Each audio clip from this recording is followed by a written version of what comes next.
Aminado ang PhilHealth na may kabagalan sa pag-distribute ng kanilang physical cards pero sisikapin daw nilang matugunan agad ang issue. Ang detalye sa agenda report ni Pierre Pastor.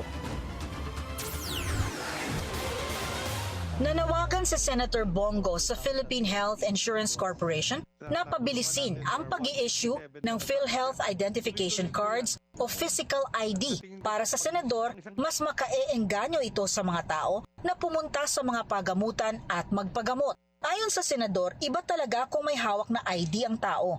Anya, ito ang magbibigay kumpiyansa sa pasyente na humarap sa mga doktor sa isang ospital dahil sagot ng card ang pagpapagamot. Sa Senate Committee on Health and Demography hearing, nagpakita ng report sa Senator Go ng mababang pagtangkilik sa programang konsulta.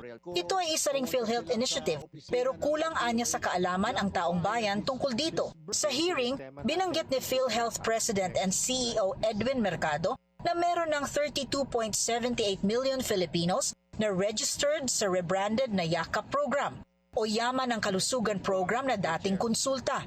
Ang YAKAP ay may expanded primary care service kasama ang diagnostic test, gamot, cancer screening na walang bayad sa accredited facilities. Inamin ni Mercado na may kabagalan ang PhilHealth ID distribution, ngunit tiniyak niyang sisikapin nilang agad matugunan ang problemang ito. Dagdag niya na ngayong taon lamang, tinatayang nasa 682,000 ang bagong mga kasapi at classified as indirect members na nakatanggap na ng kanilang mga ID. Para sa agenda, Pierre Pastor, Billionaire News Channel.